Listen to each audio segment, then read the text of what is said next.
see what the future holds for all?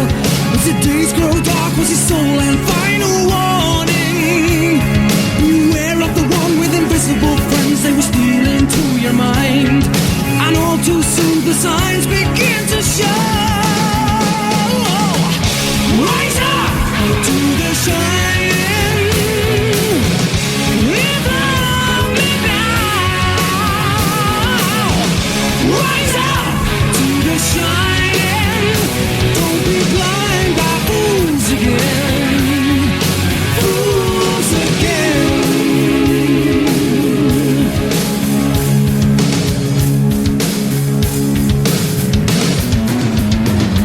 As the pages turn and the stories told, all the visions he had seen, the house on the hill with the haunted eyes that call.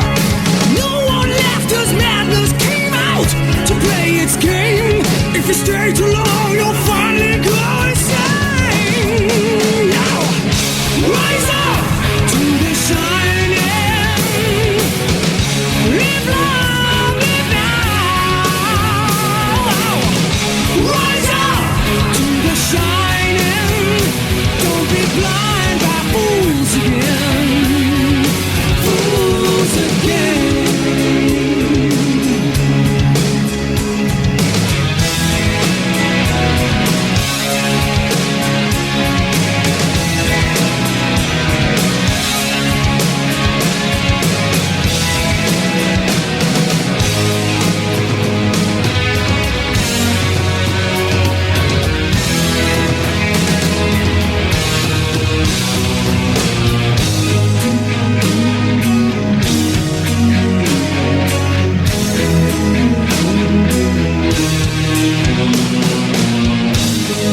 There's the thing to do on your way.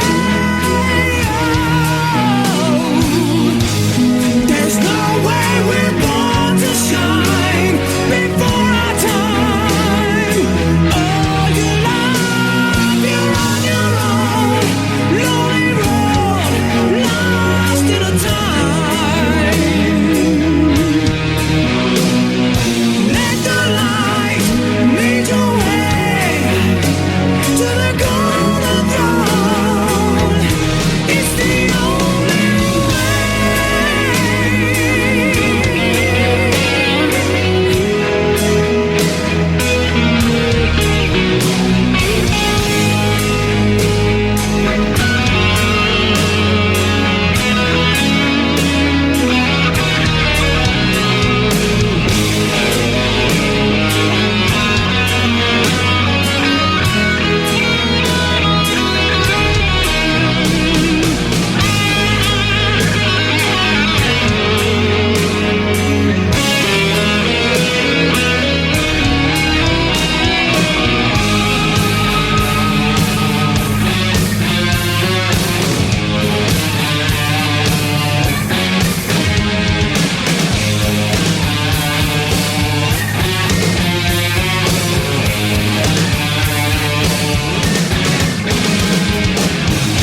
rise up to the shining.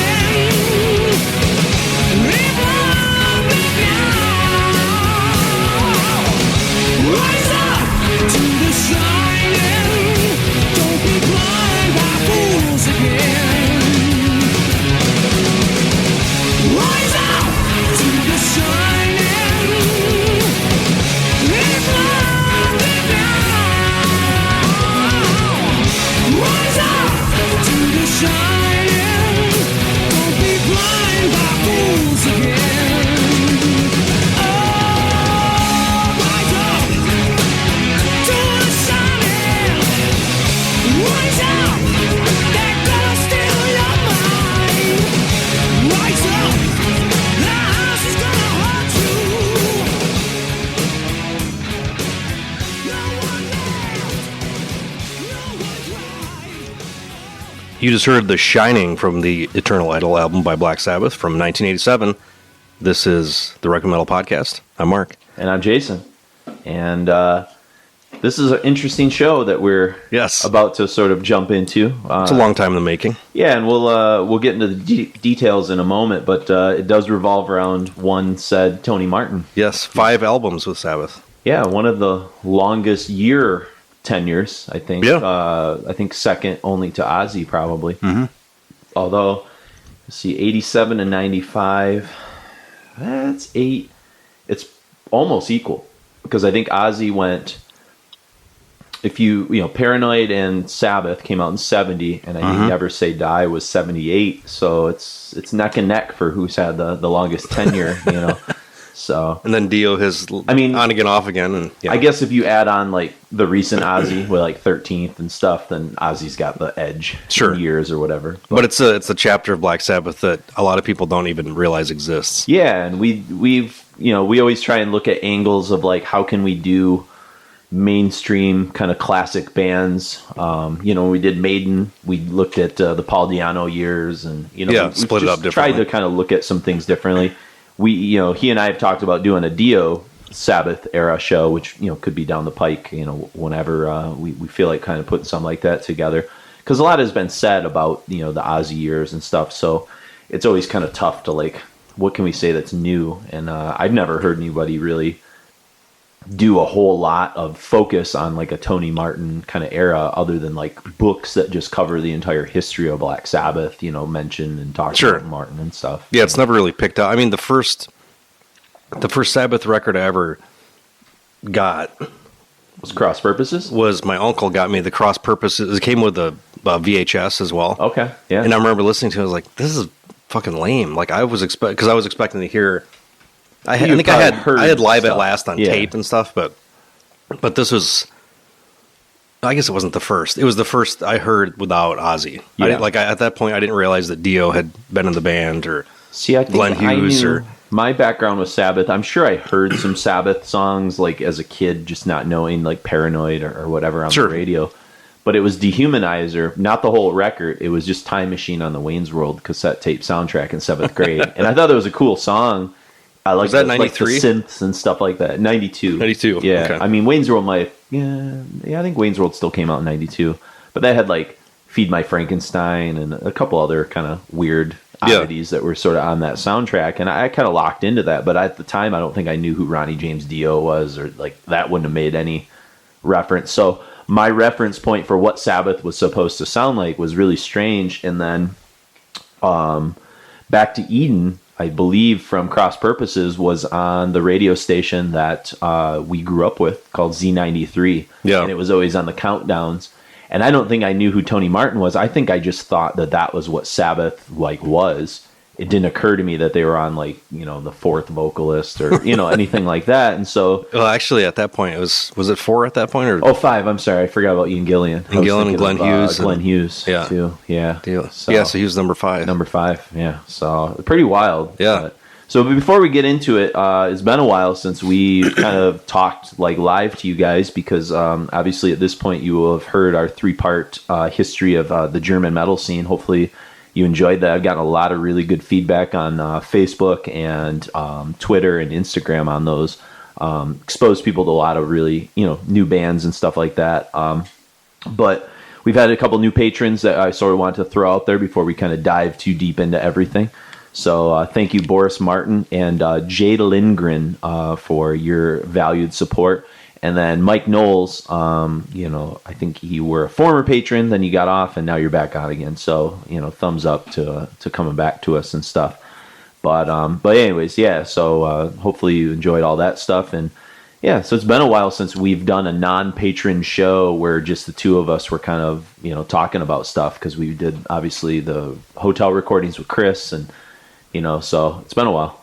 Yeah, it has been a while since we've done an actual episode. I mean, we've done a lot of patron shows, just you and I, in the past couple months, but it's, those things were recorded in April or something. I know, it's funny. It's cool when you kind of backlog some episodes, because especially that's a busy time for me, is, May and stuff like that. So it's nice to have that assuredness and, what's going on. It's nice to bank stuff too, just to, it's almost like insurance. So when we get into the story of Tony Martin, and Mark's read the Tony Iommi. I've listened to. Listen to the Tony Iommi biography. And, Iron Man that came out in, was like 2009 or something. Now, does he talk in that, just not to get too sidetracked, but it would be this era. Does he talk about his kind of shitty, him being abusive to like Lita Ford? Oh, yeah. He comes cleans about that. Okay, that's good. He was a cokehead. Yeah. Like a huge cokehead at that time. And out of his mind. Alcoholic, cokehead, everything else. He was just, and he apologized and said they'd kind of made amends about that's good. a lot of things. Because I've read some chapters of her book that she put out a couple of years ago where she kind of talked about that, and I was like, yee. Yeah, he was physically abusive and shit too, but I think he was just fucking out of control. Sure.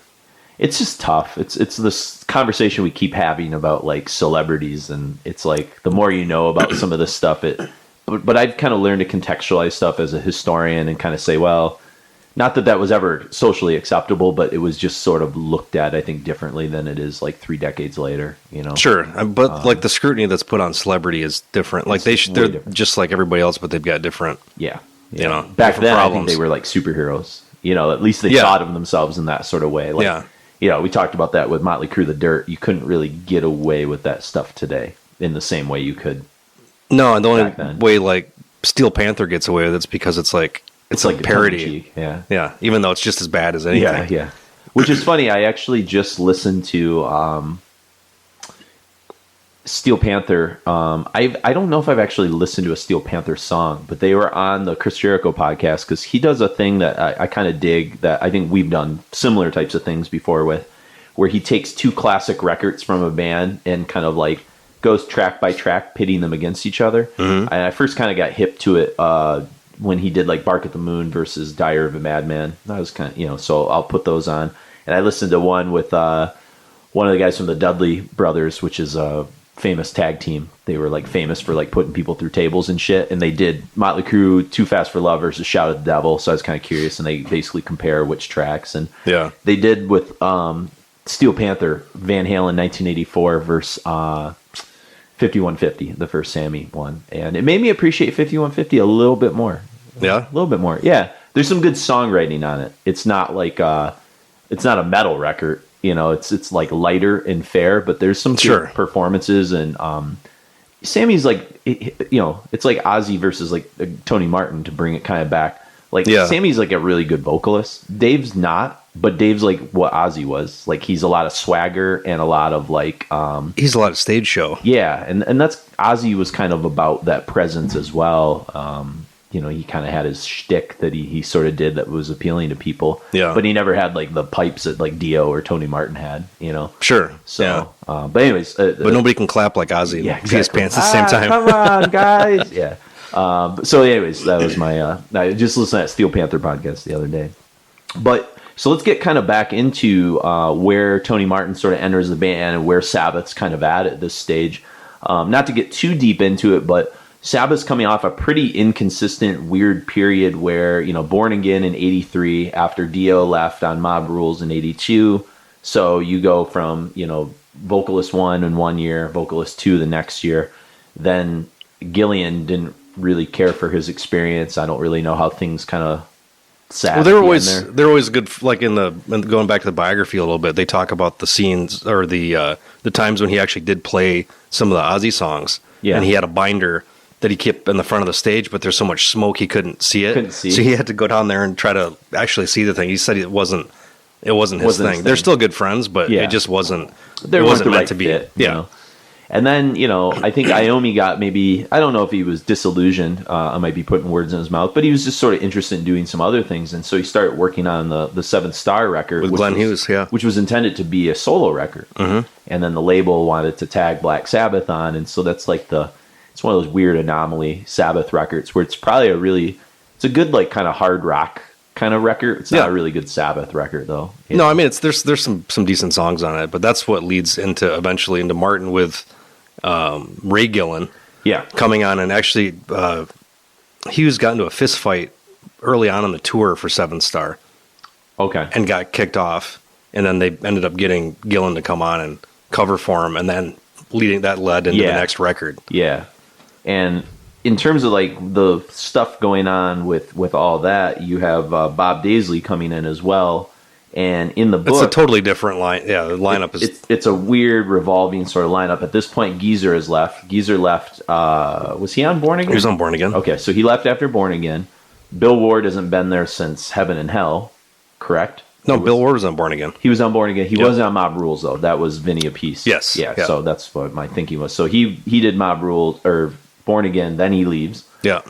And so now you've got basically Iommi and this revolving sort of rotation of cast sort of different people. Pretty good studio musicians. Yeah. I mean, you had Dave Spitz was supposed to be, I think, the bassist because he had played bass on Seventh Star. But I was just telling Mark he left because he found out Eric Carr from Kiss was banging his girlfriend.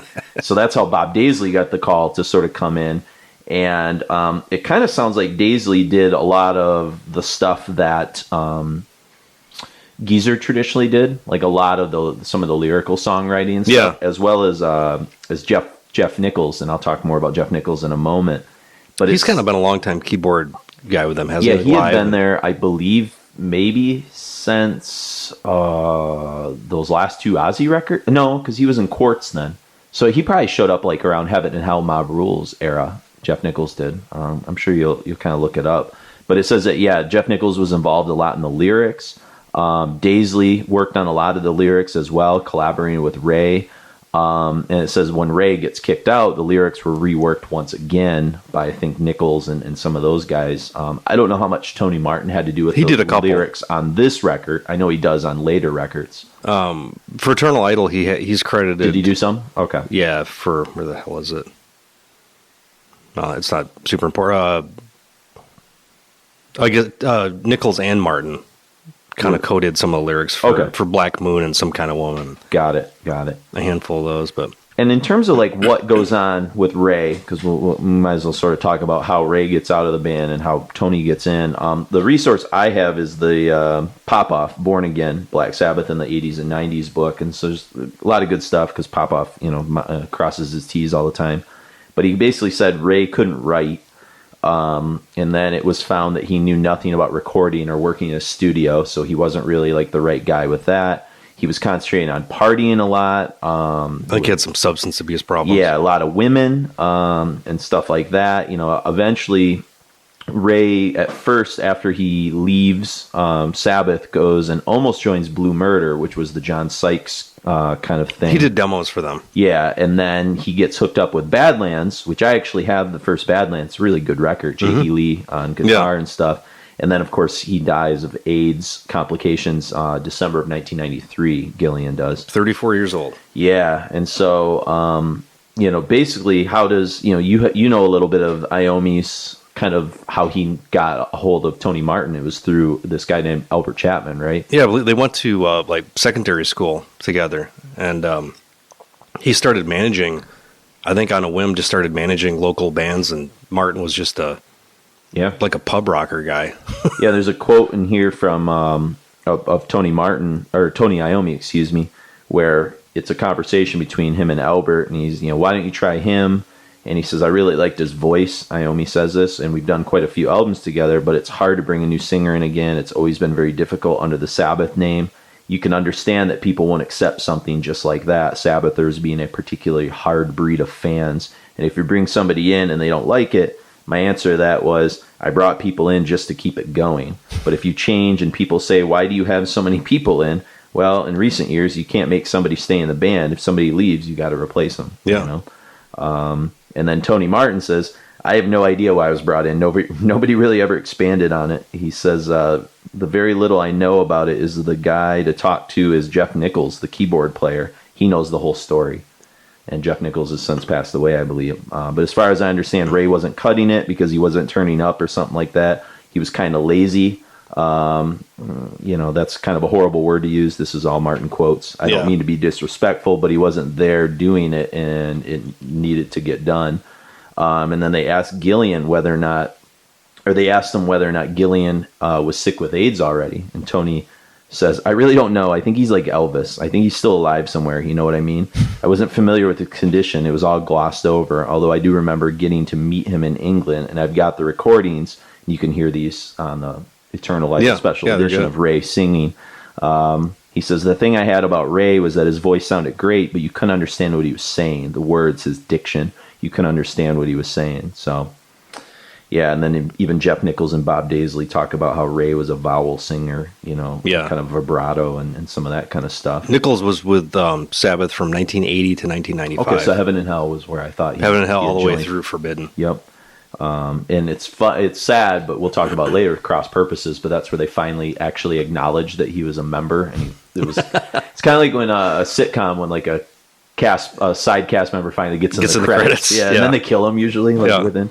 Martin also just talked about that Birmingham wasn't very big, and so they kind of all knew each other. He talks a little bit about going to see Sabbath as a kid. He took his first girlfriend to see him when he was 14 and different things like that. And so Martin was, pretty young. He's 29 going on 30 when he joined Sabbath. And he had played in a lot of pub bands and different things like that. Played guitar even. He was a multi-instrumentalist. Pretty diverse. Yeah. It says he had worked with, John Sykes and Adrian Vandenberg and some different things. So, so he kind of got around vocal influence wise, as we heard there in The Shining, that will kind of come back. But he was a big fan of Sabbath, Zeppelin, Sweet, T-Rex, things like that.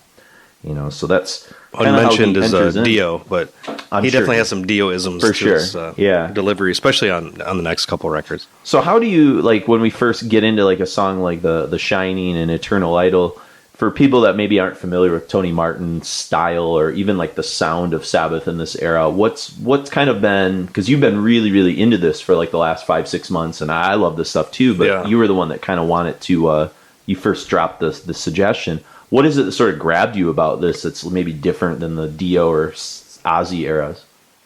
It's surprising how contemporary some of it sounds. And it doesn't sound, because every single time Sabbath would change up a couple members, like Iommi would tweak his instrumentation just a little bit. What really got me initially was just that these sound like cathedral riffs off the, like maybe Carnival Bazaar and, Ethereal Mirror, like that type of shit.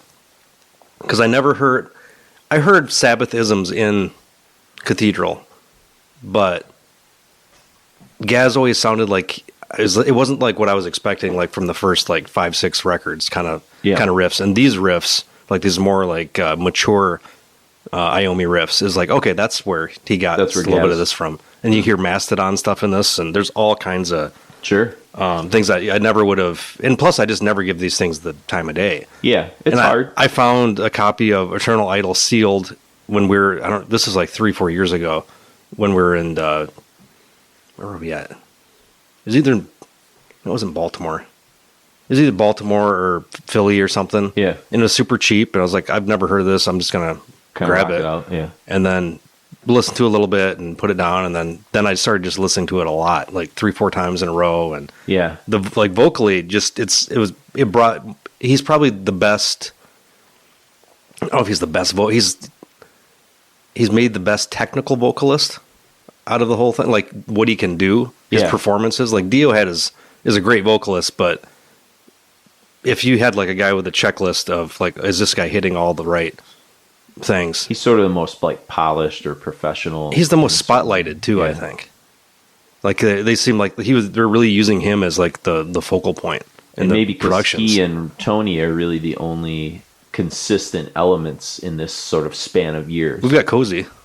Yeah, drums. Cozy shows up on. He shows up on Headless Cross and goes on the next couple, but yeah, they're the most. I don't think, as far as his autobiography went, he was talking about how he didn't really like doing songs. He came to people with riffs, and then it developed from there. There was never anybody ever gave him a riff, but they'd play the demos and they'd start kind of tweaking them a little bit and playing around with them, and I know all the vocal lines.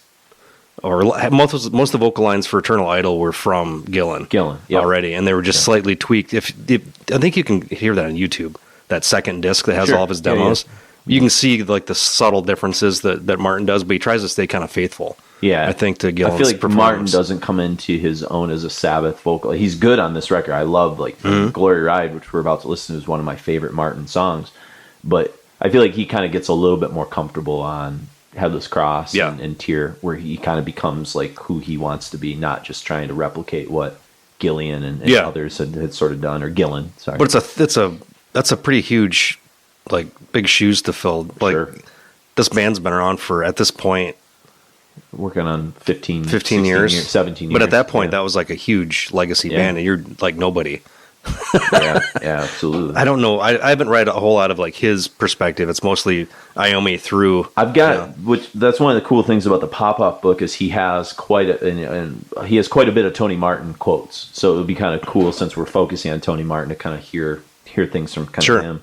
Before we get there, a quote from Iommi where he's contrasting Martin with Glenn Hughes.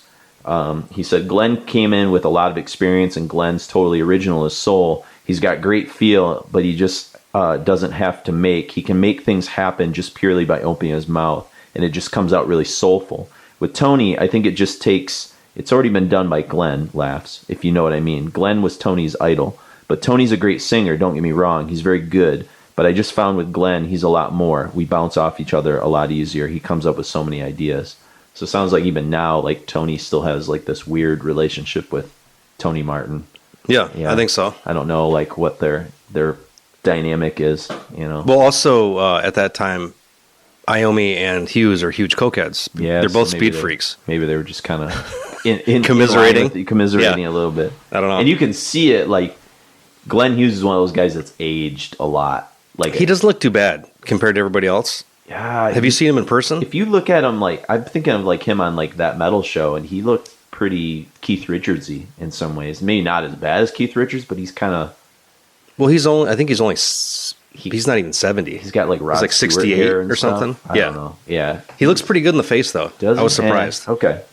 He's still got his hairline. I need to see him again. Yeah. Maybe it's because he's trying to maintain like his hairline and look. It's probably not real, but yeah, he did an in-store signing at a guy knows instrument store. Oh yeah, yeah, that's funny. And our friend Scotty that I used to work with at a record store was got a bunch of crap signed from some of the Deep Purple records. I mean, I love the stuff he did with Purple and all that. Yeah. The other guy that's like kind of the unsung hero of some of these records, I think, along with Tony Martin, is Jeff Nichols, and he really wasn't acknowledged as kind of like a guy that was part of the band that much. As we said, he doesn't really get, proper membership until Cross Purposes. But it says, Martin says a few words about Jeff Nichols, the man. He says, Jeff has contributed a lot. Jeff was never taken seriously for a long, long time. He's a funny man of the band. He makes everybody laugh. He's a clown and great to be around. But his input was huge. A lot of Eternal Idol album was put together by Jeff, the riffs and lyrics and stuff. And over the years, he's put in a great effort. He says, this is whenever this is written, he says, I'm working with Jeff on some material right now, putting together some film scores. Now he comes around, he's telling me that they're taking him a lot more seriously, and he's even got a track on Ozzy's album or something. So, so he's starting to be recognized a little for his talent, because he does have talent, and it's been kind of lost a little. He's not been given his due, I don't think. He is like the Black Sabbath Bible, and I'm sure he wouldn't talk to you about some things, because there's a lot that Jeff has been involved in with that shall forever remain. You might find that he might turn around and say, I don't want to talk about that, but he'll talk to you. He's a good talker, and he's doing his own thing. He says, Jeff was treated the way he was because of the image makers, sometimes Iommi, sometimes management. We're always trying to make the band look credible. The thinking was that the one thing that is not usually associated with Sabbath is a keyboard player, so it was decided that Jeff would be off stage left. But then Jeff had so much input in the band and was such a close friend of Iommi that he would be brought out on stage until they would then battle with the image thing again and again, and Jeff would be off stage again. So I don't think he was ever really resolved, but no one should doubt Jeff's input to Sabbath. He was absolutely right in there, very influential. And the keyboards are all over these records that we're about to sort of get into. I think Cross Purposes is probably the most keyboardy thing they've got. And that's where he's acknowledged as sort of the full-time member, And they weren't as, I don't know when keyboards got a bad reputation and being in like hard rock, but they've kind of been there since the beginning, and then people dropped them, or nobody could do it as good as John Lord. I mean, I think I just thought of them in negative terms growing up with MTV in the 80s, because I associate keyboards with like new wave and some of that kind of stuff. Yeah. But really, I also kind of was simultaneously digging like what Europe was doing and stuff, Sure. So like it was always there. I just didn't. It wasn't as cool as guitar. Like it was hard to make a metal keyboard player look cool. So I think they did kind of hide them. But like Uriah Heep and Deep Purple, that's going back and now. That's some cool fucking music, but nobody played keyboard like that. Yeah, or like organ and I don't remember hearing a whole lot of, especially growing up. There's none of that stuff. Sure, but it's so weird because the roots of rock and roll. Piano was one of the primary roots at the very beginning, and piano kind of got phased out at a certain point, like with the Beatles and the British Invasion. Didn't really do a lot of keyboard stuff, but it was there with Ray Charles and Jerry Lee Lewis, Little Richard, and Fats Domino. I mean, there was like a primary component. You had. I just lost my train of thought. What I was going to say. Yeah. Oh, and then Dylan sort of brought it back in the 60s with like the way he did the organ on like a Rolling Stone, and that kind of like influenced the way like a lot of maybe not the harder rock, but certainly like folk rock and serious thinking man kind of rock, so-called, in the late 60s kind of focused a little bit more around the organ and piano and some of that kind of stuff. But yeah, it sort of fades in and out, Yeah. You think about black metal, you've got two different styles. You got the symphonic stuff and the kind of grim stuff, and it's. I don't know if they get along. Some things work better than others. Some things hold up better than others, but like the Emperor approach was more my style than the Demu. I mean, Demu's fine, but it's longevity as far as like me going back to listen to it. It's more not, pompous. It's not really on my radar much anymore. I think the guy that I think did it the best, and he had some association with Emperor. I think very early on too, or at least some influence on him, was Sverd from like Arcturus, and he was in Enslaved too on that first. Seen Borknagar or something at some point too. I don't know if he was ever in Borknagar. Simon was the crossover guy from Arcturus and Borknagar, but okay. But yeah, I think he was always the main guy in Arcturus. But anyways, I think some people do it right and some people don't. Kind of thing. So, keyboards though, So let's get into Eternal Idol a little bit. We just heard The Shining. It's not about the book, from what I know. I'm trying to think what. I could sing all the lyrics, but I've never really thought. I'm not a lyric. That's not like my go-to thing. Yeah. So, but I know all the lyrics, but I never really stopped to think what the hell it's about. I mean, that verse and the chorus just, it crackles. It's awesome. Yeah. I had that song stuck in my head like 2 weeks in a row. As soon as I woke up in the morning, it was just like just rocking it. That I think that's riff one of the ones when we were in Philly. We played for Chris. We played The Shining and Glory Ride, and all of a sudden Chris was like intimately interested in stuff. Tell me more. Because I think one thing is, and this is going to become, I think, apparent, and I'll bring it up a few times with Glory Ride, is there's this, maybe it's the production, maybe it's just the sort of zeitgeist of the moment, but there's definitely like some of that LA, the Euro, the Dokken stuff. I mean, there's some of that, whatever was the popular sort of metal stuff has bled into some of, I think, whether it's the production value, the way the vocals are sort of like overdriven in certain ways, and I always think of like Def Leppard kind of like echo, choruses where it sounds like everything's hitting you right in the face. Yeah, you think of like what makes Pour Some Sugar on Me like so classic for being kind of a radio hit is I think that it just hits you. It's simple too. Yeah, super simple. Like it's drums. And for a lot of the song, there's no guitar, like, that's it, and then it's just, it's like Queen. It's anthemic, and exactly. Yeah. Yep. And so I think that's kind of a big part of some of the appeal of this stuff. And I think when you're coming at it from Into the Void and Masters of Reality, or even like kind of the progressiveness of Sabotage, where there's like 8-9 minute songs with a lot of like weird stuff going on. This stuff probably does pale a little bit compared to, depending on what you want out of your Sabbath. Sure. It doesn't have Dungeons and Dragons, like Heaven and Hell kind of stuff going for it, or Sign of the Southern Cross, where it's like super moody. I mean, we're about to hear a song called Nightmare, which has some ominous, they haven't left that behind, but would it be fair to say Tony Martin albums are like brighter? Yeah, I mean, I think they're more... Especially when we get to Headless Cross, that's where that was the first time he did all the lyrics. Yeah. And it's super kind of like D&D, Eerie Magazine. Yeah. Like Satan is mentioned more times in that album than any other Sabbath album. It's strangely not scary. Like there's it's not. Like the Sabbath, Satanist stuff earlier on was a little bit more ominous. Probably because Ozzy was like more wailing and doing like weird. This reminds me like PBS horror or something. Yeah, but in a good way. Like really theater does. Yeah, really steeped in like the classics. Yeah, but not not contemporary scary. Sure.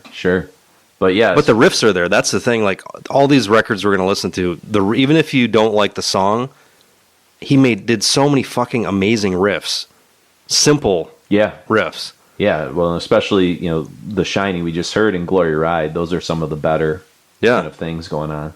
We should also mention because Mark being a Kiss guy, we've got Eric Singer, on drums. What Kiss records was he like? I think he was on Revenge. Revenge, okay. He might have been on a couple others. I don't know if he was on, because it was him and Bruce Kulick who came on and kind of took over. Yeah, some of the later on ones. I don't remember the Kulick. I think might be on Revenge. I think you're right. I think he is. But yeah, so we've got him on drums. Kind of just a one. I think he didn't even tour this record, so he just came in. He did a lot of studio and session work, and then kind of was out. But he kind of looks like a poor man's Mickey D. Yeah. Yes. But like Glory Ride, what we're about to hear, it's all about the driving choruses, the sky high vocals. Like I said, I get peak kind of Dokken vibes. The subject matter wise, World War II pilots, suicide missions, some of that kind of stuff going on. When he says point of no return or whatever, it's like that. Oh, okay. Yeah. Even the vibrato in his voice is very, very Dokken in a good way. Now, Nightmare, anything else to say about that song? Like, besides the fact that it's kind of slower, would you say it's probably the heaviest song on Eternal Idol? Or the title track's pretty heavy as well. Yeah. It's kind of also pretty ominous, Everything, the whole thing has more of like a, I don't know, it just feels like it just has more energy than stuff up until, like, I do enjoy Born Again, but it feels like a coked out Nightmare. Yeah, it's a pretty nightmarish record, really. Like the production's really weird on it. Like this sounds like modern production. I don't know how much input the producers ever had on any of these records. Yeah, but it seems like all the ideas are concise and good, and like there's not a bunch of fluff. Pretty simple thrown into it. Yeah, it's a lot of simple songwriting, simple and good. Yep. Yeah, absolutely. Well, let's get into it. We got a pair of tunes from Eternal Idol, and then a pair of tunes from Headless Cross, and we'll talk a little bit about Headless Cross and Tear when we sort of come back from this. So we've got Glory Ride from Eternal Idol, Nightmare from Eternal Idol, and then a pair of tunes from Headless Cross, Devil and Daughter, and When Death Calls. That's another catchy ditty for you. Enjoy.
vision filled with wings head my way.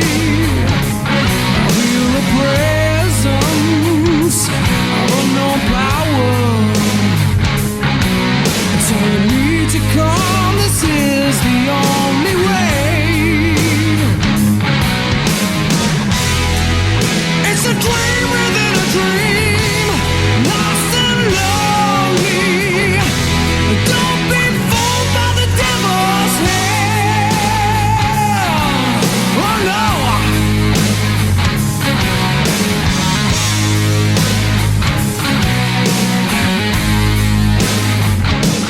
Silent screamer, filled with fear, as the nighttime shakes a face and disappears. Scared forever to believing that your mind has met the prince of whom you see.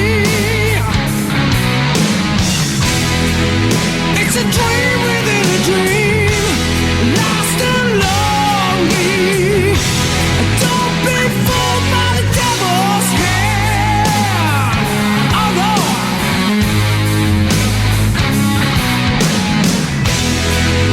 It's a dream within a dream, lost forever. Don't be fooled by the devil.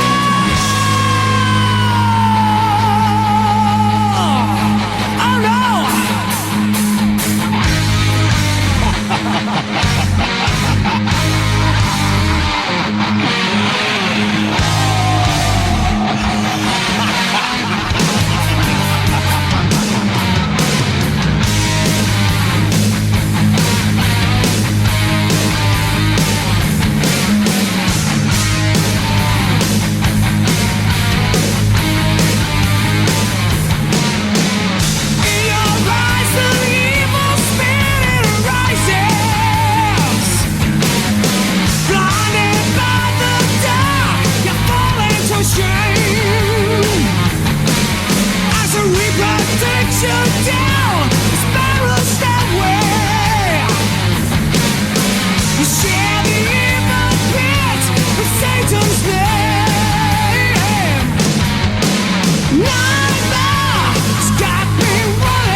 his skin crept cold, knowing that this was the hours of dying.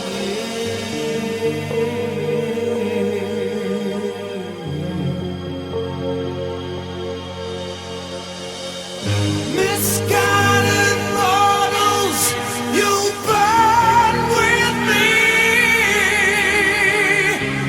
Spirit of man cannot be framed.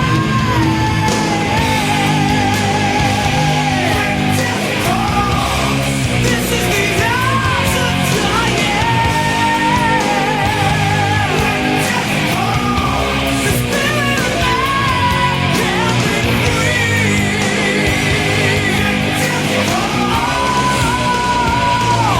No tomorrow. Oh, just an evil shadow.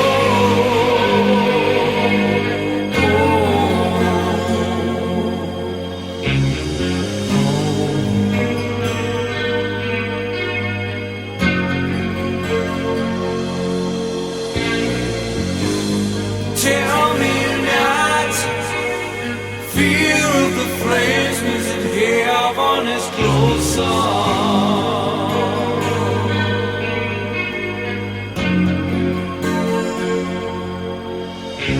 For I believe Satan lives in the souls of the dying.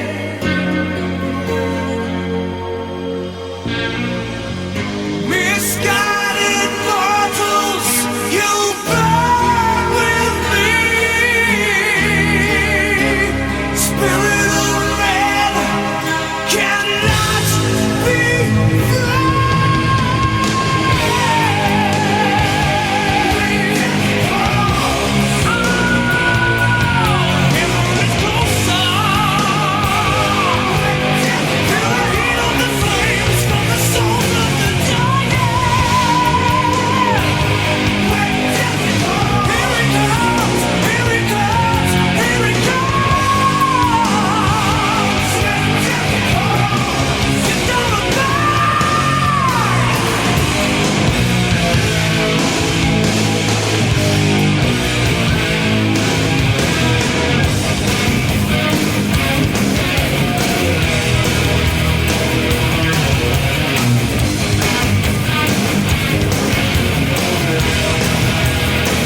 You heard When Death Calls and Devil and Daughter from Headless Cross. Then we started off with Glory Ride and Nightmare from Eternal Idol. So now we've made it one more year into things, and it sounds like this is going to be a common theme, but a lot's changing for Sabbath. They're leaving Warner Brothers for the first time since their debut.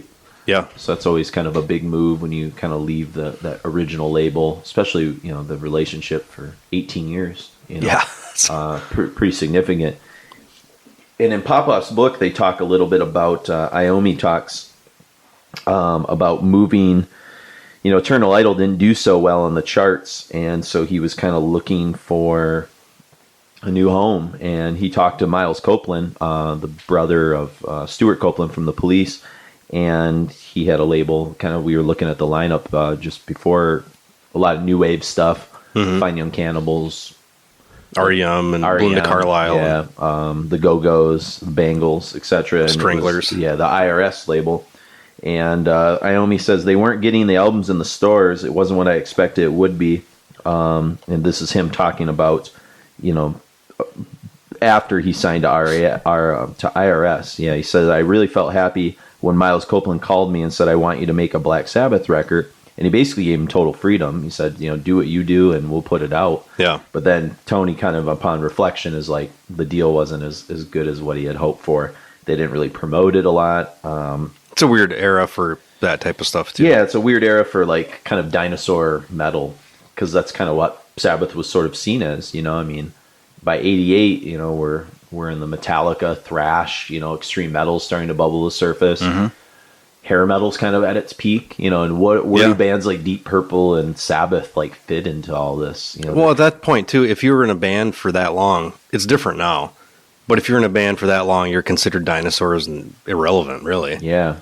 Like Alice Cooper was getting that kind of shit in the early 80s even, when he was only around for 10 or 12 years. So things have changed a lot now. Now people relish in, seeing these legacy bands. Yeah, exactly.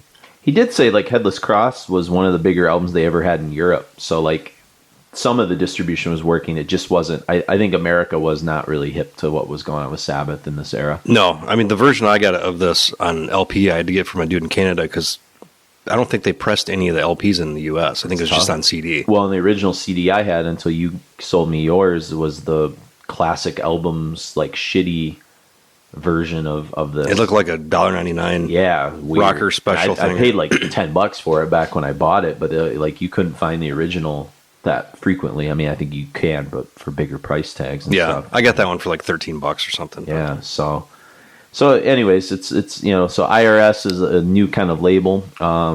Geezer almost rejoins the band, but then he ends up, I think, playing with Ozzy for a little while. Yeah, I think so. And then they bring in Neil Murray, who I think was in Whitesnake and some other stuff. Was Neil Murray, I want to say, at one point? I don't know. Neil Murray had joined them on tour, and he doesn't record with them. Sorry. The guy they get to record is a guy named Lawrence Cottle, who was a jazz rock bassist who had played with it was really the only hard rock album he ever did. They actually had some pretty interesting interviews with him in here, but he didn't really want to tour the record. He was like, no, I'm just a studio guy. So that's when they bring Neil Murray in. Sorry for the tour. And I think he stays with them for... Is he on Tier? I think he might be on Tier. I don't know. The lineups change so rapidly. It's hard to kind of keep track or whatever. But the big... he's on Tier. Is he on Tier? Well. Okay. Yeah. So he joins for the Headless Cross tour. But I would say the biggest thing that happens is Cozy Powell coming in. Yeah.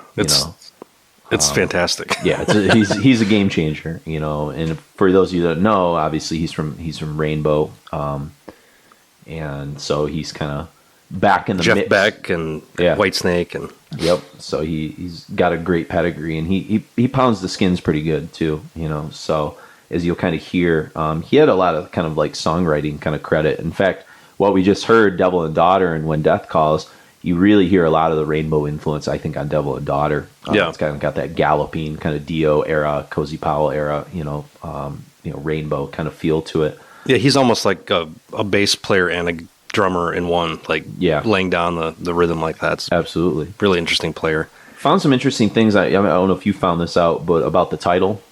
Headless Cross? Did you find? I read a bunch of shit in there, and it totally just spaced out. So it's a reference to the plague that had threatened the 16th century English village that Tony Martin lived about 2 miles from. Mm-hmm. And the people were so superstitious in the 16th century that they erected a giant cross to like ward off the plague and remove the plague. Pretty interesting. And Martin still lives kind of like near it, and so he was kind of like, he thought it'd be kind of a cool title. And it's interesting. There's a little quote from this Popoff book. It says, "To make matters murkier, little mention is made of the plague in the title track's lyrics. Martin turns it into some kind of devil rides out kind of tale." And we're going to hear the title track in a moment. But it says, "Martin also told the story of local concern over a new highway that was being planned, which would necessitate the upheaval of mass graves of the plague-ravaged dead. There was concern that the plague itself was not dead, and that a new plague might arise from the digging up of these graves. Martin remarked that he still lives in Headless Cross, and that his neighbors were peeved that he would name a new Sabbath album after it." So, pretty cool. That's pretty cool. And he here's where his lyrics come in, and there's a great kind of quote where he talks about where he comes up with stuff. He says, "I research my words, and I'm a constant battle for words. They mean a lot to me, and the way I work is from initial inspiration, whatever that might be, the music or the story or the title, whatever it is. Then I have to make a story that has a beginning, a middle, and an ending. It has to work that way. I just can't do the fantasy lyric thing like Dio did, wizards and rainbows and stuff like that. It's great. I don't have a problem with it, but I can't do that. So I'm in a constant battle always to find words that fit. And once I start off on a story, if 1 or 2 words are wrong, I just can't let it go. It drives me nuts." So he talks about Headless Cross is really a song about people's faith in symbols like crucifixes and Stars of David and things like that. Just this idea that people would think a crucifix could like ward off disease and stuff like that. So kind of interesting little story. I thought I'd share there with it. But this seems to be the record. Correct me if I'm wrong. Is this the vibe you get, that this seems to be the record that most people acknowledge is the best Martin record? I think so. I think it is. Okay. Excuse me. I think Eternal Idol is great, but I think Headless Cross is the first one where he's contributing fully. Yeah. At the like height of his powers kind of thing. Yeah. And even like When Death Calls has like a real heavy typo negative vibe with that. I don't know if that's the Brian May like super flangy guitar thing that's in the background after the chorus. Well, it's interesting too, because not only that, I picked up this is maybe one of his most like Dio-ish vocal pushes, especially in the chorus. Mm-hmm. He just kind of like rat-a-tatting and stuff. Yeah, I think it's one of his best performances on any Sabbath record. I think the other cool thing is that typo lyric or it just sounds like the heavy the typo bass thing vibe is there. Yeah. But I think the other thing is when it switches to that fast riff. If you go back and listen to it, it's like a Motley Crue Rat riff. It totally sounds like something from like a sleaze rock LA kind of thing. Yeah. It's got a little swagger to it. Yeah. It's only when they go to that like fast riff for like a little bit, Yeah. So Iommi's definitely like, he's absorbing these things that, I mentioned Dokken in the last set, but like some of these modern things are blending into his Sabbath sensibilities and it was inescapable, right? I mean, that stuff was at its peak. There was like no way in 1988 to not like be aware of the LA scene. I mean, even by that point, Guns N' Roses had broken out with Appetite, Yeah. And he's always talked about how he kind of like he was friends with Pete Steele. He mentions that in the book. And so he would follow these younger bands, and like he was really enamored with Fear Factory for some reason too. And Geezer him and Geezer Butler as well. Yeah. Geezer. Because there's the GZR. He did the GZR with Burt and C. Bell. Yeah. Jesus. So, which I kind of, there's like a couple songs where I dig the riffs on that. I'm sure some of it's fine. It was just at the time, I was like, oh, this is fucking lame. I mean, we're going to get into Forbidden. I mean, there was a lot of stuff going on in the mid 90s that was just like fucking off the wall. You know, people were really desperate to survive whatever that was going on. But yeah, I love When Death Calls. That's got to be one of the more anthemic kind of tunes. That, I think, my favorite performance of Martin's on this record is Kill in the Spirit World. Okay, which we're going to hear. Because he just fucking, he has a couple really just Halford-esque and pulled out screams on that. What's interesting is Popoff talked about that song a little bit in the book, and he said that he thinks it's one of the most like Nawabum sounding Sabbath songs that they've ever done. Yeah, I can see that. for sure. And he says it's really similar to a band. We played them on one of the shows, I think, called Demon. And the vocalist was named Dave Hill from Demon. They had the Demon, I think it was Night of the Demon. Yeah, it's a night of the demon. Da-da. Something like Ghost or something. Yeah, it's something like that, exactly. And it's got like kind of a cool, like kind of psychedelic feel to some of the soloing in that song as well. Yeah. So a lot of good variety. And then it kind of comes out, and not to talk too much about Killing the Spirit World, which we'll be getting to soon, but almost like that Electric Funeral sort of churning riff for just a couple moments. It sort of pops in. Yeah. I call it the Alice in Chains riff because it's the riff that will like define Jerry Cantrell's playing. Sure. You know, I saw Alice in Chains last week, and it was just like, it's just funny to like sit there and like think about all the Sabbath songs that it was like oding to. Yeah. I think Electric Funeral is like the riff though. That's like the riff that Alice in Chains like built their entire foundation on. You know, it makes sense. Like metal stuff, but it's there. It's in Killing the Spirit World a little bit, but yeah, definitely some of that. Yeah, I mean, there was something about Killing the Spirit World actually when I'm thinking about it, where they talked about. Oh, it was just the thing about the Dave Hill vocals and stuff like that. And I think Tony Martin says, he says, Killing the Spirit World was, I thought, fantastic. I mean, Cozy thought it was really good as well. That was like, there's something to the hereafter, and people who are bad take that deceit and badness with them. And if they murder somebody in the spirit world, what happens then? If somebody does something in the spirit world, it's all supposed to be glory and wonderful and fantastic on the other side. And I guess if you're bad, you go to hell. Okay, if you're in hell, then what happens if somebody does something wrong? Yeah, kind of a cool little lyrical thing. So that solo in that song is fucking amazing too. That psychedelic, it's very that's definitely like more in the cathedral jazz kind of psychedelic Sabbath kind of realm a little bit more. The whole song kind of leads up to that solo, really, because it's a pretty sparse song with lots of keyboards and shit. Yeah, I was gonna say it's kind of like I said, it's got a vocally driven song, lighter kind of thing going on, but. Yeah, and what do you think about the title track and Gates of Hell kind of kicking things off? You know, we kind of talked about the faux, like evil, faux Satanist kind of thing. It reminds me of Hammer Horror. Okay, yeah. Even the cover. It seems very British horror to me, like very gothic British horror of a very certain time. I love the title track. I think it's fantastic. It's definitely Heaven and Hell vibe. Yeah. I mean, it's got that kind of bass and vibe to the whole thing. But yeah. That whole record, I remember when did I get it? I listened to it probably for like 2 or 3 days straight. Okay. Yeah, I remember I was doing shit, not all day, but like when I was listening to music, I just kept putting it on. Yeah, and I'd have those songs stuck in my head constantly, like total earworm album. Sure. Yeah. Speaking of When Death Calls, which we were talking about before, Martin says that's probably the one song that gives him the most trouble live. I could see. I mean, that'd be a really difficult song to perform. He's a lot of trouble pulling off live. He says even recording it was really, really tough, and he's kind of needed like Jeff Nichols to like sort of help him like hit some of the right notes with like the keyboard. Him hitting the keys. And, exactly. So pretty interesting. The tour for this record did not go well. They had to actually cancel like the back half of the dates because they were getting such like low numbers and stuff like that. They did play, I think, Japan and Russia. So this is when Russia's starting to open themselves up. It's still communist, but like, Scorpions, Wind of Change and shit like that's kind of on the horizon. He says, it was pretty crazy playing in Moscow and stuff like that. So it's like limited success, but I think, they're playing these new markets where people appreciate Sabbath because they hadn't been there before. Yeah, I think some of the old markets are kind of starting to dry up, and things are. I mean, it's a weird.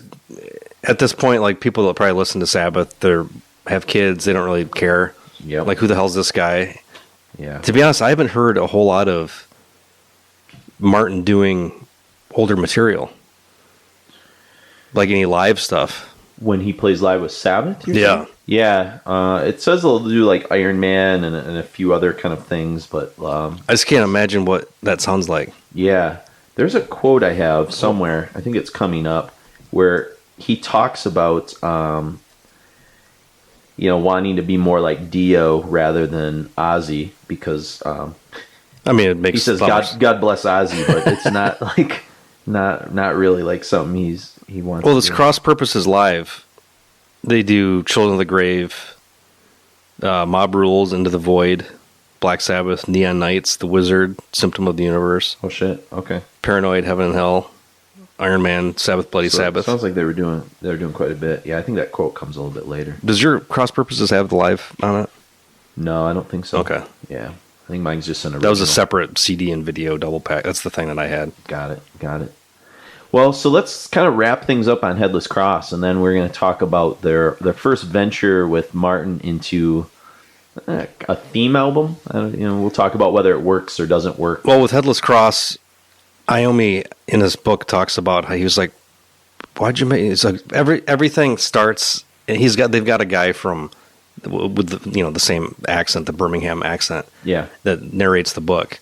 And he's like, "Fucking hell!" That's every couple paragraphs kind of start with that. Fucking hell! But it's about like, what's with all the Satan shit? Yeah. He's like, man, you guys are Black Sabbath. I was trying to like make this stuff work. Yeah. So that's why Tyr has such a kind of different veer off into into more, I don't know. Yeah, for sure. And they talk about Viking-y whether the Viking stuff or works. Yeah, exactly. So, and we'll get into some Viking stuff in this next set because we've got Gates of Hell, which is kind of the intro leading into Headless Cross, then the aforementioned Kill in the Spirit World, and then we'll end with Valhalla, which I'm not sure what that song's about, but that's some Tyr, and we'll talk more about Tyr when we come back.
There's been no escape from the power of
That was Valhalla from Tyr, Killing the Spirit World, and then we opened with The Gates of Hell, Headless Cross from Headless Cross. And so we have arrived, we finally made it to the 90s with Black Sabbath. Yeah. 1990, here we go. New decade on the horizon. This will be a rocky decade. A lot of ups, and by the end of the decade, some pretty high highs, which we won't really get into because that's beyond the Tony Martin era. But yeah, when you get to Ozfest and Ozzy coming back, and like there's reunion stuff, it's kind of stuff starts to kind of happen. But Tyr, Mark kind of mentioned before about the lyrical focus kind of wanting to change a little bit. The god of single combat and heroic glory, son of Odin. Son of Odin, right? Yeah, that's what I thought. But Tony Martin says, quote, "My favorite is Tyr." Really? Yeah, he says, "Tyr was just a great album to work with. It was produced by Cozy Powell and Tony, and I think that they had it right for those first few albums. Headless Cross and Tyr, those albums were brilliant. Tyr is one of those albums that came together in the studio. It didn't really ever develop on stage or in rehearsal rooms."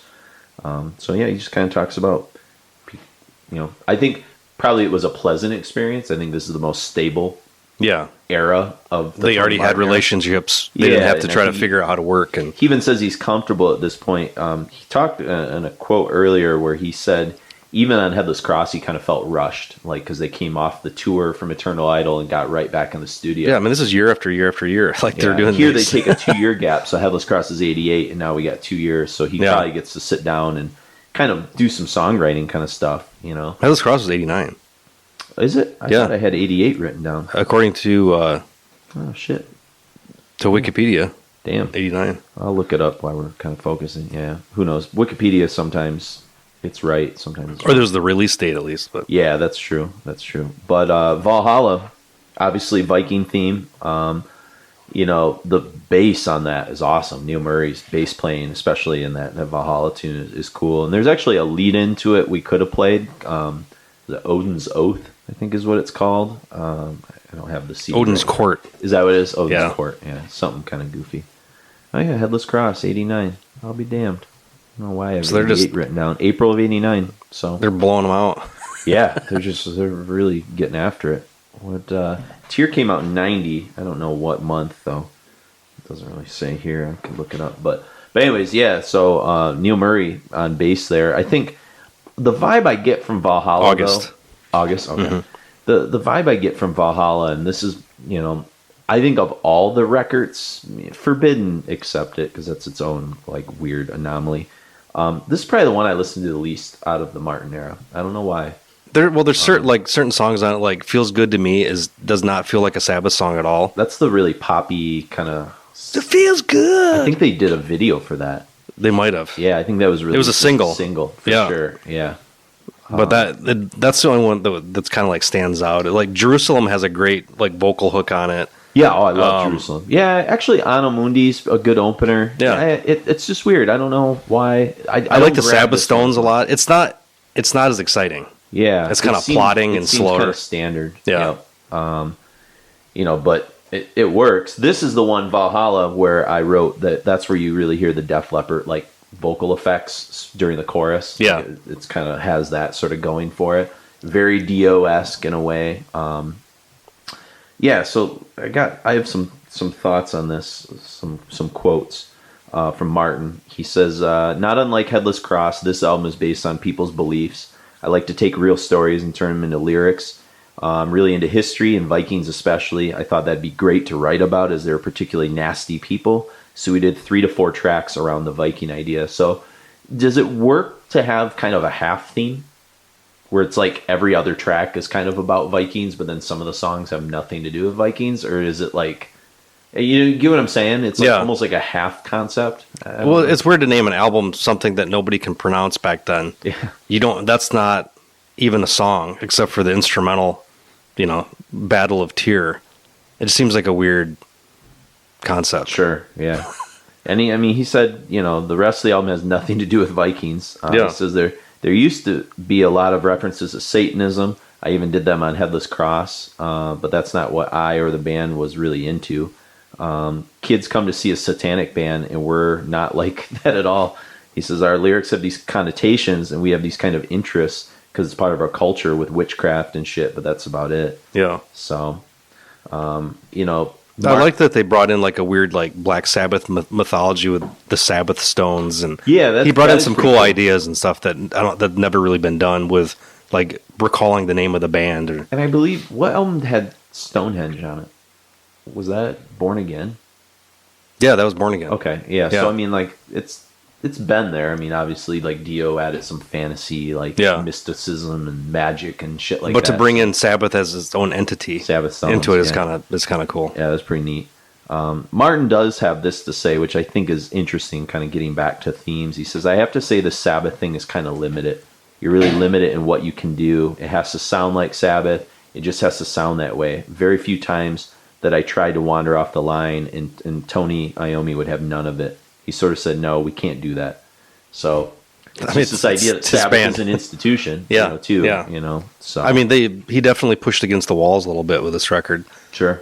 Yep. For their constraints, but I dig it. It's just not it's more of a subtle record than Headless Cross. Yeah, I think like when I put on Headless Cross or like Eternal Idol, it's like you get these like huge hooks and stuff like that just like are kind of monsters. Jerusalem has that. I think Jerusalem's the closest that you get to some of the stuff from Headless and Eternal Idol. Yeah. I did find this. This is what I was looking for before, and the last thing I'll kind of read off this. He says, I hope I sound more like Dio than Ozzy.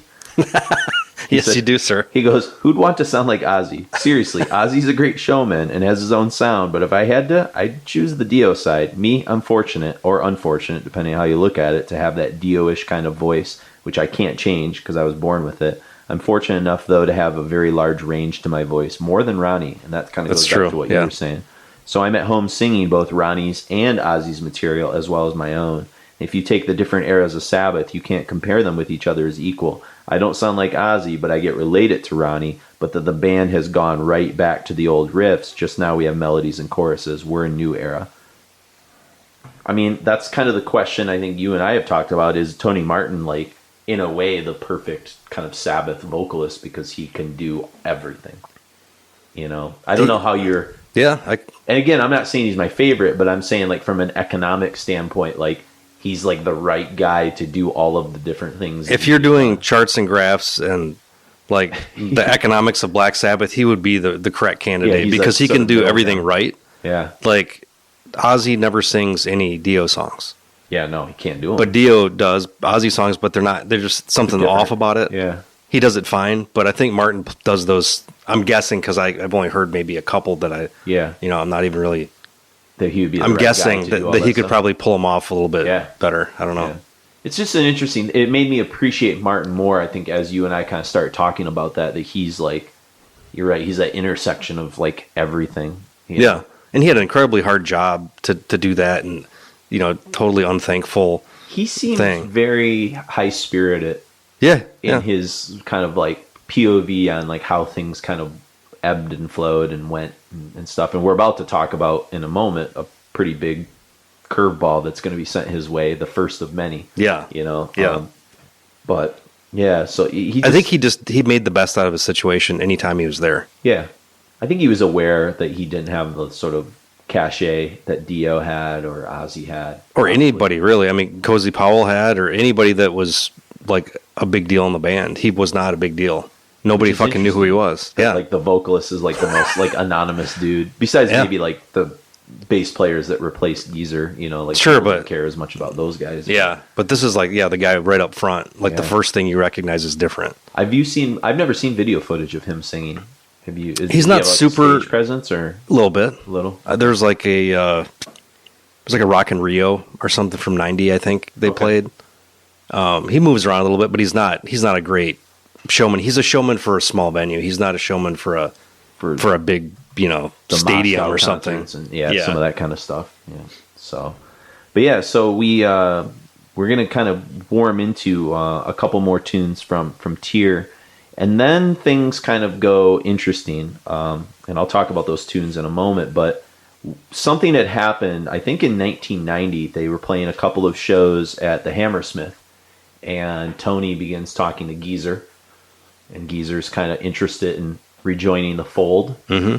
And then around that same time, I think Tony started having some conversations with Ronnie, Yep. And Ronnie sort of was interested in getting the band back together a little bit. Mm-hmm. And suddenly, Tony at the end of Tear, after the end of this tour, really doesn't have a place, and they kind of ask him to. They're going to do their thing with Dio, and Tony, being kind of the hired gun type character that he is, just sort of has to sort of accept it. But he'll come back after Dehumanizer, and inevitably the personalities of Dio and Geezer, we don't want to get too much into that because it's its own story. But they are not Dio and Tony, I think. Yeah, there's some power struggles there. Yeah, they definitely have some clashes. And so Dehumanizer's kind of released in 92, and then I don't know if they did a lot of touring.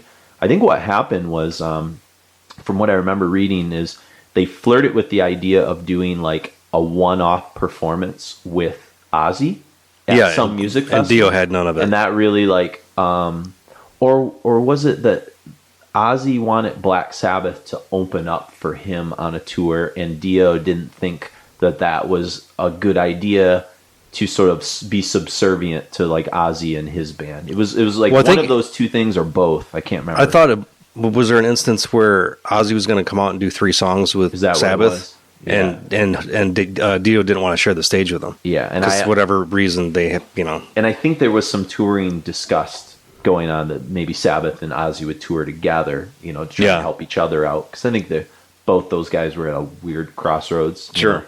No Rest for the Wicked it was kind of the least of all of Ozzy's records in the 80s. Yeah. You know what I mean? And then he kind of comes back with, No More Tears, soon after that. But anyways, long story long, Dio's in, but then Dio's out. And 1994 rolls up, and you get Cross Purposes. And we'll talk more about Cross Purposes and stuff, when we sort of come back. But so that's kind of the brief version of sort of what happens there. But in terms of Tear, we got 2 more songs we're going to listen to, Lawmaker and Jerusalem. We already talked a little bit about Jerusalem. It's my favorite song on Tear. Hooky chorus. I really think Powell's really on point here. He's doing like a lot of cool nuance kind of stuff. And then Lawmaker, I believe this is one Cozy Powell wrote. Okay, it's the fastest whole song. Yeah, it's the fastest song on the record. It just kind of reminds me of a fucking cathedral song or something. Yeah, it's definitely got like a rainbow melody in the chorus too. So I think it's just like real simple, Cozy Powell's straightforward and fast. Yep. So we'll dive back in with a Lawmaker in Jerusalem, and then we've got a pair of tunes from Cross Purposes that will come out of Virtual Death and Cross of Thorns.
existence is just a human weakness.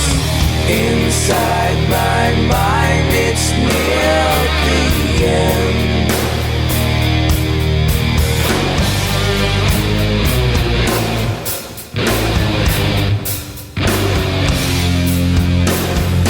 Virtual death. I'm losing. I'm fading fast. I'm dying. Virtual death. I'm floating. I'm fading fast. I'm dying. Virtual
Don't come closer, 'cause it ain't safe here. Just turn around now, walk away. I gotta tell you, there are no rules here. Sometimes I wonder what goes on there behind those eyes. When our promise is broken and no one trusts you, and young ones crying with their heads in their hands, when you talk about saving the souls of the faithful, you can't help thinking you've got blood on your hands from a cross of thorns. Cross of thorns.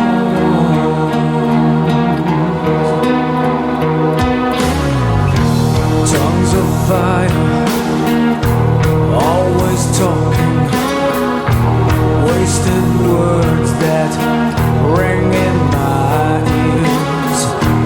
We're still waiting, losing patience with all the lies of 400 years. I gotta tell you, there are no rules here.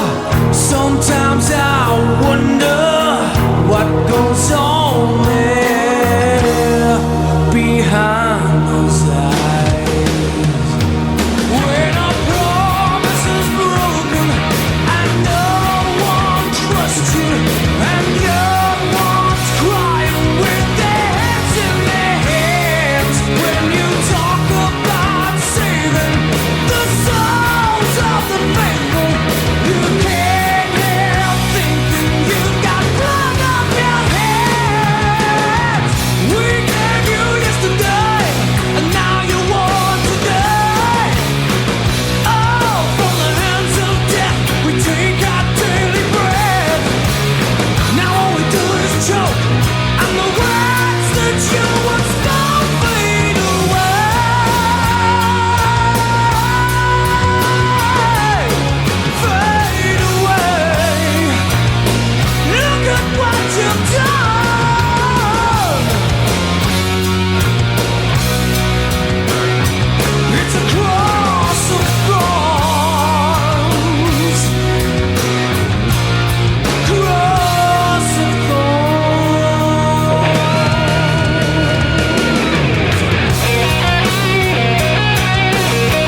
promises broken, and no one trusts you. You've got blood on your hands from across the That was Cross of Thorns and Virtual Death from the Cross Purposes record. And then we started things off with the Lawmaker and Jerusalem from Tyr. And Mark, I found some clarification on the Dio controversy from the mouth of Ronnie James himself. He says, I broke up with Sabbath that second time because of the shows I was told we were going to do. We had all our shows booked in LA, and now we're going to change that to become the opening act for Ozzy, which I refused to do. I didn't do it out of a personal thing with Ozzy. I couldn't care less about him, but it was, here we were trying to get this band back on the road together, trying to reform this band and make it special again, and now suddenly we're going to be opening act for the ex-lead singer. And then he also talks about the Costa Mesa show as well, I think is where Ozzy was going to come out and do I think a couple songs. Was sort of what's kind of going on there. And he says, also I knew that when that show came that they were going to announce the reunion between the four of them, which did happen. So what was the sense of my doing the show to bolster their careers? And he even says, like, there's this great quote on the next page. He says, my beliefs were that I gave up the Dio band and they gave up nothing. They had Black Sabbath and were lucky enough to get Vinny and I to come back and do it. And at the end of the day, our preferences weren't given any credibility. And he's right. Yeah. Because Sabbath was going to do Sabbath regardless of Dio, and Dio gave up his own solo band to rejoin Sabbath. Yeah. So I kind of get that. Yep. And then even Vinny Appice from Dehumanizer talks about the Costa Mesa gig was done purely out of greed, he says. So. Well, I think those guys are having some financial issues. I think Tony was. I think he had a manager that squandered a bunch of his money, too. So they were trying to make some side hustle. So I think they were just willing to do whatever it took to make money again. For sure. Yeah. And then when we get to Tony Martin's kind of perspective on things, he says, quote, I can't say that I was entirely happy about it because I wasn't, about being ousted from the Dehumanizer situation. But hey, I wasn't going to sit in the corner and cry. I actually went from that point to making a solo album. I got a deal with Polydor Records, and it was released in Europe. I had 43 musicians play on the record, including Brian May, so I was quite busy. They took it off the market when I said I was rejoining Black Sabbath for cross purposes. The label didn't like that idea. And then he says, it soon became clear that Sabbath had made a mistake by trying to get Ronnie back into the lineup for Dehumanizer. As soon as everybody got back together with Ronnie, it was very obvious that it was a mistake. They called me again and said, help, we'd like you to come back and continue. But I couldn't because I was already started my solo thing. So they had to continue with Ronnie, and they went on tour and did the whole thing while I kept working on my project. And then when we were both free, Tony called me up again, and we got back together. He says, these things happen in rock and roll. It's a very incestuous business. It's very awkward and difficult to deal with sometimes, but you have to get on with your life and take your next step forward. So positive guy. Yeah. He even says, I've talked to Dio on a few occasions and do know him, but I can't exactly say that he's that interested in what I have to say. He kind of avoids me whenever he can. I don't know why. I've tried to speak with him on a number of occasions. So he just seems like the nicest guy. I really like Tony. He seems like he has no ego whatsoever. He just wants to do this stuff. And, yeah. He got thrown in a little bit above his head, and nobody has time for him. Yeah, his pretty wild. I mean, he just seems like the aw shucks, glad to be here kind of guy. Yeah, And I mean, I guess if you're singing for Black Sabbath, it is. I mean, they're paying him something, obviously. Yeah. So yeah, absolutely. So now the lineup changes a little bit. We get Geezer. Mm-hmm. All right, which is very evident as soon as you hear any of the music. For sure. Yeah, it's got Geezer's kind of stamp on it. And the bass is definitely up in the mix. And Virtual Death, which we just heard, was written by Geezer as well, both lyrically and musically. And you can kind of hear that in there, as well as the Alice in Chains influence. It's one of those, like, chicken or the egg. It's kind of like when you say, like, does this Sabbath song sound like Cathedral? It's like, does this one sounds, nobody sounded like Alice in Chains before Alice in Chains. Yeah. Except vocally. For, vocally. There's definitely those vocal kind of things. The weird, off-key dual vocal thing was, like, kind of their own. Let's talk about it, because this is a weird record, cross purposes. This is right where both you and I came in almost in our awareness of Sabbath as like a modern band. Yeah, it was the live cross purposes at the Hammersmith Odeon with the VHS was the first modern Sabbath thing I heard. Everything else was like old, like best ofs or something, or you heard it on the radio, or sure. I was aware, but as far as like getting something that I was like, I didn't even realize they still existed. Yeah, no shit. It's like, who the fuck are these? Like, I recognize Geezer Butler and Tony, but I don't know these other guys. These other dudes. Do you think who's Bobby Rondelli? Yeah, Bobby Rondelli from Rainbow. He's the other new member. But before the internet, you didn't. Yeah, you couldn't figure that shit out. Who the fuck is that guy? What do you think in terms of? I mean, this is the beginning of a weird era. You're coming 94's peak grunge. You know, the death of Cobain, and you know, it's kind of Soundgarden, Super Unknown is conquering the world.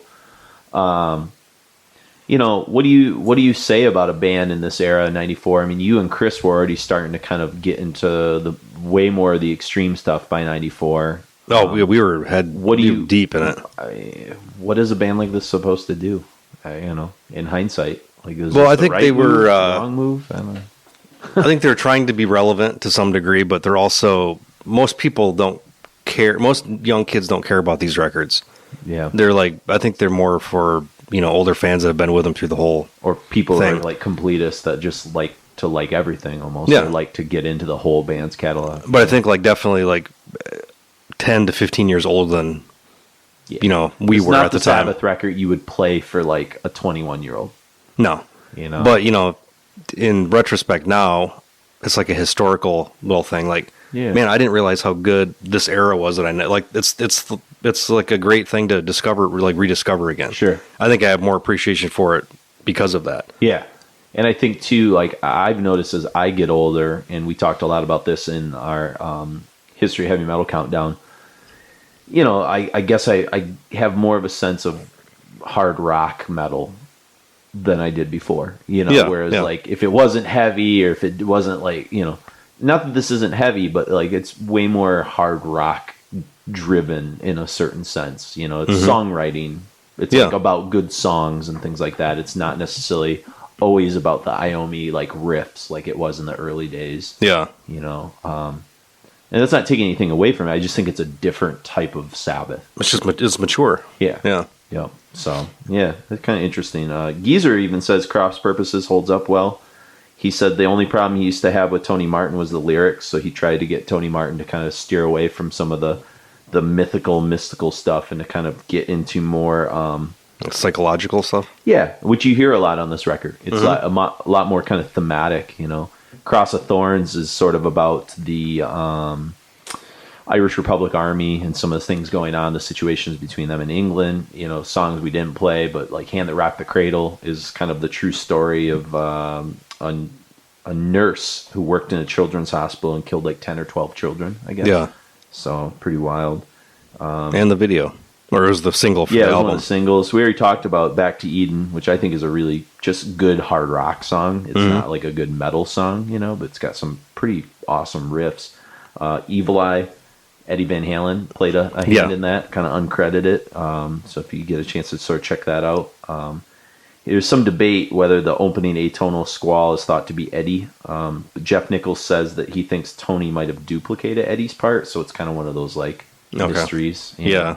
So, and that was like a thing I appreciate about Eddie, that Eddie would just do, you know, like with the story of Beat It, is he just kind of like showed up he was just like hanging out and just did it. Oh, you need even get paid. Here you go. Didn't even want to get paid, you know, and do the solo. And, he didn't need money at that point. Yeah, no. It was just like cocaine and alcohol. Yeah. Cigarettes. Pretty much all that, you know, so. And that's kind of interesting because it's like the only shred Sabbath song I've really ever heard, you know? Yeah. So, and then like I said, the aforementioned Virtual Death with the kind of Alice in Chains vocals and different things kind of happening there, you know? But, I mean, I think it's a pretty interesting record, that's for sure. So it's definitely more like orchestrated. You know, the keyboards are real front and center and kind of glue everything together. Sure. Yeah, I found, there's another quote.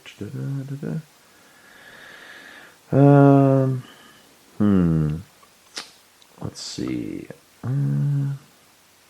Oh, okay. It says it's kind of this a little bit more of like Bobby kind of commenting on stuff. Rondelli, the drummer, Bobby affirms that the whole experience was making of a Black Sabbath album where Geezer seems to believe the record was intended at first to be branded as something other than Sabbath. Perhaps because talks with Ozzy were ongoing with respect to a reunion. In this respect, it brought back the bad memories around Born Again, where Butler indicates it was foisted on the band deep into the process that they were to put the Black Sabbath name to it, despite the guys thinking it was something else. Okay. Geezer says, I just thought we'd been misled concerning Born Again, so I worked my way through the tour, then left, and then kind of gets into that a little bit. But yeah, it's kind of interesting. I didn't know that. Yeah, and Martin talks about like how he was kind of interested in pursuing more realistic lyrics based on sort of Geezer kind of throwing that gauntlet down. He just said, I want to sing songs. I'm a singer of songs. I find it difficult to just sing nonsense. If my head isn't into it, it doesn't make sense to me. I don't want to sing it. Yeah. You know, he says, so it's not going to be thrash or reggae or pop. It's going to be rock. That's kind of what he's into. So anyways, just, it's like one of those, it's more consistent than Tear, I think, maybe in some ways, but maybe it doesn't have the highs that Tear has. Like, you know, like you look at Jerusalem is like better than I think anything on this record. Yeah, there's not like a standout. It's all like pretty okay. It's just like a good record. Yeah, it's like a good rock record that you can put on. It's like a 7 out of 10. Yeah, exactly. It's perfectly that. So, and then we get to where people were wondering where we'd get to, which is Forbidden. So go ahead. I got a lot of things kind of queued up in here. So talk to me about some of your initial thoughts, and I'll sort of jump in. I remember this was 1995. I think I just moved back to my parents' house, but that was like my mailing address for getting promos. Yeah. And I remember getting the promo for this with a folder and all, like I got Docking and Dysfunctional and a bunch of other shit like From that. Columbia. Yep. I didn't really have much interest in even listening to it at that point. I was like, oh great, a new Black Sabbath record. Like, who gives a shit? Yeah. And then with all the the Ernie C and Ice Cube backdrop stuff and like people trying to, this is like the record company trying, excuse me, to be relevant. Sure. Like, well, Body Count came out, so like maybe, you guys are, the Godfathers of hard rock. Why don't you get with Ernie C over here and typify things, man? Let's yeah. Tony Martin tries to kind of rap a little bit. It's weird. Just from the opening, like the opening part Martin has on the whole record on was it Illusions of Power. It just is awkward, his candor, his timbre, like all of it. The diction's it's just weird. It doesn't kind of work. I read something where Cozy Powell actually wanted to write and record something that kind of went back to like the Headless Cross type sound. But have you heard on YouTube nope. they've got the instrumental demos of this? Oh, was it a lot heavier? Yeah, it sounds great. Pretty sweet. Is that what Iommi's going back to? Because we should kind of talk about that. Is he going back to the originals, or is he just remastering it himself? Well, he's taking the original master tapes and trying to do something with it. But if you've got the original tapes that are still like tracked and sequenced, you can do quite a bit with it. Yeah, and get rid of certain things and So if you've heard Forbidden and you didn't know that, there's a remaster or some remix coming out soon. Yeah, he's been talking about that for I don't know, about a year or so, but he did the same thing with Eternal Idol. Yeah, that's true. So there's a track. It's not just like some pie in the sky thing. There's like a precedent for it, which is kind of nice. Yeah, and in terms of Tony Martin's perspective, least favorite's really easy. Laughs a beleaguered Tony Martin when asked to rank his work with the band. That's really easy. Forbidden's my least favorite.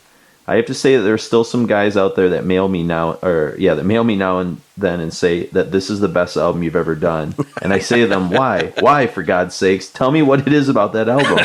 Because it was a nightmare to make. Because at that time, I had no idea if I was in the band or not. I mean, they were messing about even then. They weren't telling me, but I couldn't read between the lines because I had been out of the band once before. I knew there was something going on, and they got Ice-T to supposedly sing on the album, which he did eventually, but on one track. So that goes back to him thinking he wasn't even the singer. Yeah. He thought Ice-T was going to sing everything, and it was just pretty wild. And then, like you said, Ice-T's producer, Ernie C, comes in. And Ernie C was also the guitar player for Body Count, and a really good guitar player, actually. Yeah. Kuhn, Grindcore Kuhn, has been on some of our shows in the early years. He was always a big fan. But Martin says it was the most shit album. The thing about Forbidden was by that time everything was feeling a bit sour. We had this huge meeting in London. They kept promising us that it was going to be a great idea to hook up with some rap guys and all that. And I just couldn't see it. I could not imagine how, and neither could Cozy. He would just sort of say, quote, "This is Black Sabbath. I know Run DMC tried it, and they got off okay with Aerosmith, but this is Black Sabbath, for fuck's sake." And we just weren't convinced. Time put us right in the end that it really didn't work. But like I say, the problem for me as a vocalist was they said that Ice-T was going to be singing on the album, and I didn't know how much of the album. I didn't know if it was all the songs or one song or what. And right up until we got in the studio, I had no idea. And they kept saying, well, write something and we'll see how Ice-T feels. And I said, that's shit. How am I supposed to write? I just couldn't get into it. I just didn't have the impression that I was really there. It was like I was handing it off to somebody else to do it. I just could not get into it. And then Martin says, asked to clarify the Ice-T situation. I think that what happened was they waited for us to do the tracks and then sent them over to Ice-T.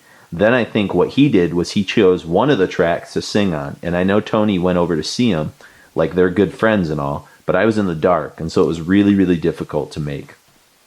So, yeah, he says the sound's okay. Cozy, they got him playing bass drum beats that he normally wouldn't play. We were in rehearsals and the guys were trying to get him into pump bass, like commercial rap type stuff. Yeah. And he did try that, and they came to a compromise in the end. So, Cozy's doing some kind of interesting things. The drums are produced like a hip hop record. They're right up in the mix, like real high in the mix. It's just an interesting record, that's for sure. I got some quotes from Ernie C. Mark. I know you were waiting. I know that this is the time. That's what everybody's wanted to hear. We've all been waiting for 210 episodes to get quotes from Ernie C. and Ice-T. He says, I really don't know exactly how it happened on getting the production gig. I just know that Tony liked our band, and he was wondering who produced the record. He thought that I did it. He came down to one of our shows. We played in Sheffield, and we met him and talked about possibly doing something with him. It just came together after that. He was really nice. I think he liked us. He must have. He wanted me to do the record. Body count is Black Sabbath. I mean, basically, it's a little bit of Black Sabbath. Takes a little bit of Slayer. Takes a little bit of everyone. But Black Sabbath is definitely an influence. Plus, Tony being a left-handed guitarist, I identified him with automatically when I was a kid. At first, I was really intimidated and nervous, but okay, now I have a job to do, and I have to get over to do that. And then Ernie C. says that Ice-T is a bigger Black Sabbath fan than me. He's the Black Sabbath man. He just collaborated on one song, so he was just the one, he didn't really have time to be around all the time, so I asked him to come down and just do one song. So, yeah, it's, Yep.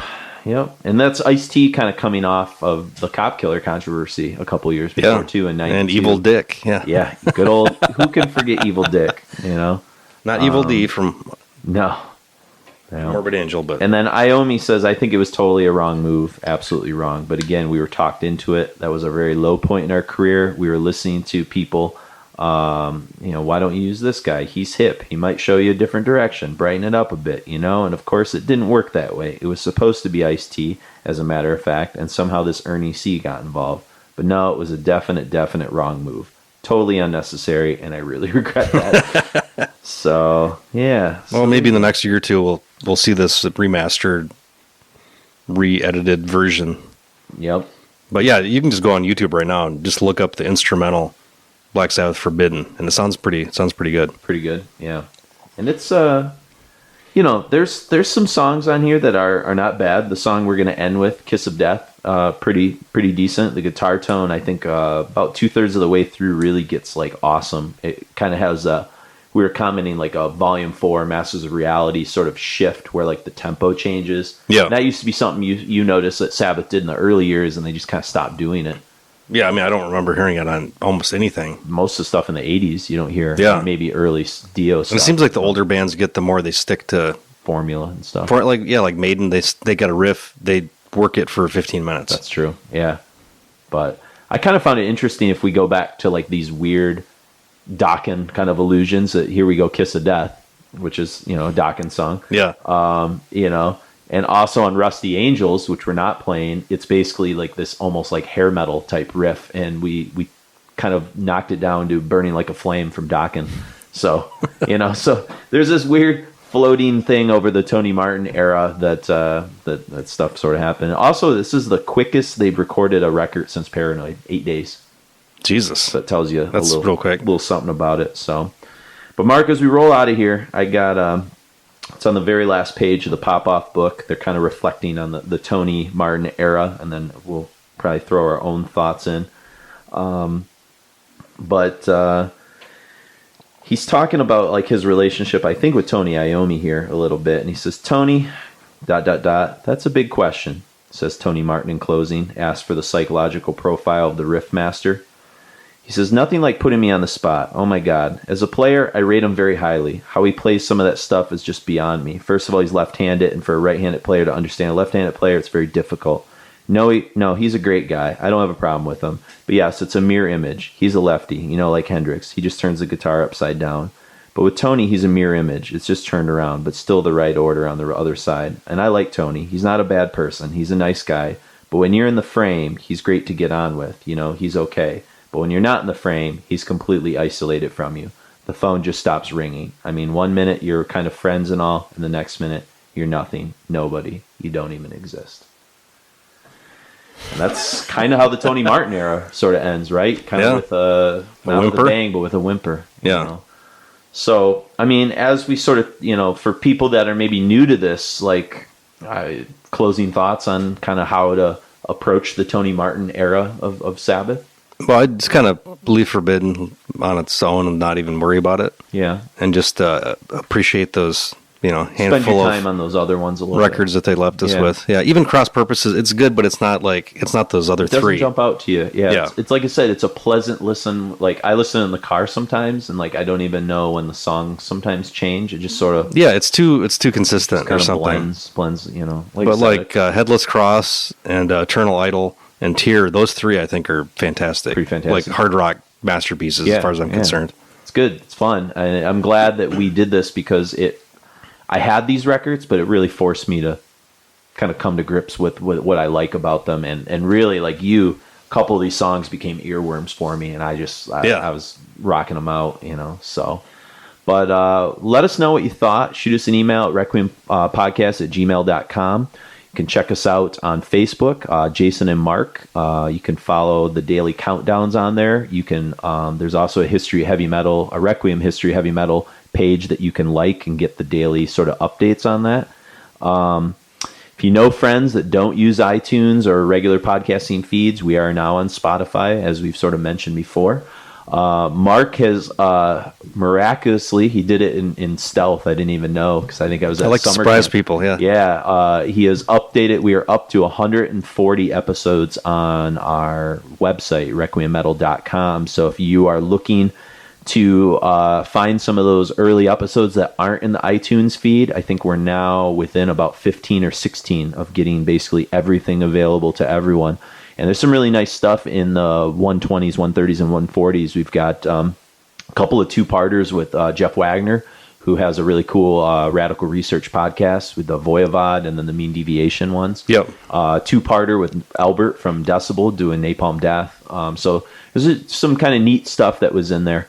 And so definitely get a hold of that. If you want to become a patron, we're actually today recording our August Patreon show, which are special shows where we kind of just do some more focused things or things that maybe we wouldn't devote a whole show to. But if you are interested, you can get to our Patreon through the website. Click on the Patreon link, or you can go to patreon.com, and I believe it's Requiem Metal / If you just look up either Requiem Metal or Requiem Podcast. I offhand, I don't go to the Patreon website that often. We've tried to do episodes for the people monthly or bi-monthly, exclusive to those subscribers. Stuff. Yeah. And one of the things that I saw another podcast do that I'm sort of considering doing, I haven't talked to Mark about it, but one of the things they did is they sort of they took one of their favorite Patreon episodes and threw it out there for free for people to hear, to see if it's something that was worth them signing up for. So, we could do that for sure. Yeah, kind of just one sample show that we sort of put out there so you can see if it's kind of. We could do our huge Metallica show. Yeah. People seem to like our Metallica show, but we've done ones on the Dirt and Lords of Chaos. We've done ones on newer stuff that we're listening to. The one that we're recording today for Patreon is looking at bands that kind of used to be awesome, then kind of went through a period where either they sucked or just disappeared, and then kind of rose from the ashes and kind of did something that was, maybe not perfect, but at least kind of interesting again. Yeah, surprising. Yeah, surprising and stuff. So lots of stuff that you can get into with the Patreon stuff on the website. Leave us a comment on iTunes. We do appreciate it. The more comments we get, it does sort of bump us up a little bit. And we always like to get sort of feedback on all that stuff. And you can follow us on Twitter. It's a good way. Twitter and Facebook are probably the easiest daily ways to sort of get a hold of us and stuff. And so it's been fun. We've got Kiss of Death from Forbidden from 1995 that we're sort of ending with here. So for Tony Martin, Black Sabbath, I'm Jason. And I'm Mark.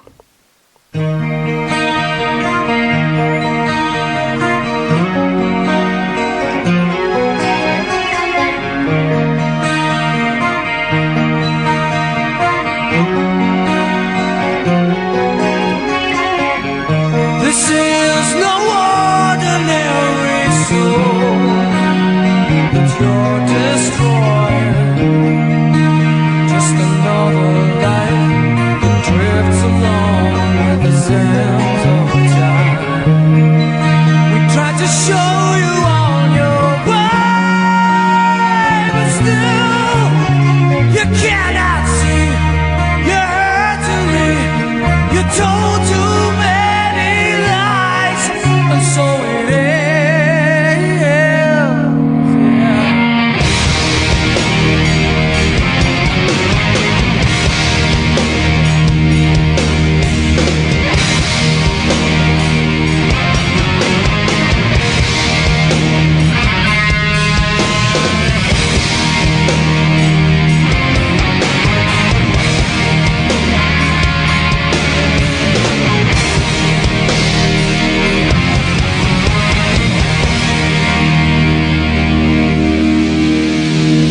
You tried to touch me, but then I knew your plan.